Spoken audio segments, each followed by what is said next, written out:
నటసింహ నందమూరి బాలకృష్ణ నటించు తాజా చిత్రం NBK 109 Bobby కొలి direction లో మన ముందుకి మాక్సిమం డిసెంబర్ 20కే రావాలి అని ఊవిళ్ళూరిపోతుంది. అలాగే షెడ్యూల్స్ పెట్టుకొని శరవేగంగా షూటింగ్ జరుగుతుంది. దీనిపై అనేక రూమర్స్ అయితే వస్తున్నాయి టైటిల్స్ పై అక్కడ ఇక్కడ అని. కానీ నటసింహ నందమూరి బాలకృష్ణ గారు లాంగ్ షెడ్యూల్ ఇచ్చారు. 40 రోజులు రాజస్థాన్ లో రచ్చ షూట్ జరుగుతుంది.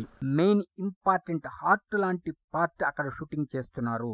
దాంట్లో ముఖ్య తారాగణం పాల్గొంటున్నారు. అనేక పోరాట సన్నివేశాలు, పాటలు, ఇంకా అనేకమైన కీ సెన్స్ ని అక్కడ షూట్ చేస్తున్నారు. అంటే ఈ 40 రోజుల షూటింగ్ తో మొత్తం కంప్లీట్ అయిపోతుంది. ఆ తరువాత ఈ సినిమా పోస్ట్ ప్రొడక్షన్ పనులు అవి ఇవి చూసుకొని మాక్సిమం దసరాకే మన ముందుకు రావటానికి సిద్ధం చేస్తున్నారు. కానీ ఏదైనా సరే కొద్దిగా అనివార్య కారణాల వల్ల ఏదైనా కొద్దిగా గ్యాప్ ఉంటే దాన్ని కూడా పూరించేసుకొని డిసెంబర్ 25వ తేదీ రావాలని ఊళ్ళూరుతుంది ఎన్బికే 109. అంటే అటు ప్రేక్షకులు ఇటు అభిమానులు చాలా ఉత్కంఠంగా ఎదురు చూస్తున్నారు. త్వరలోనే సాంగ్ ప్రోమోలేవో వస్తాయని ఒక టాక్ అయితే బయటకు వచ్చింది. ఇక ఇప్పటికే డైలాగ్ ప్రోమోని ఒకదాన్ని ఇవ్వాలని టీం డిసైడ్ అయిందిట. అంటే రాబో రోజుల్లో రచ్చరచ్చే. కాకపోతే నటసింహ నందమూరి బాలకృష్ణ గారి కుమారుడు మోక్షజ్ఞ తేజ బర్త్డే నాడు ఆ యొక్క ట్రీట్ ఉంటుంది, ఎన్బికే 109 ట్రీట్ ఉంటుందని ఒక వార్త అయితే తెలుస్తూ ఉంది. కానీ బాగా గుర్తుపెట్టుకోండి, అటు హ్యాట్రిక్ ఎమ్మెల్యే నటసింహ నందమూరి బాలకృష్ణ, ఇటు ఎన్బికే 109 డబుల్ హ్యాట్రిక్ లు చేరిపోయింది. అఖండ, వీరసింహారెడ్డి, భగవంత్ కేసరి, ఇప్పుడు ఎన్బికే 109 రాబో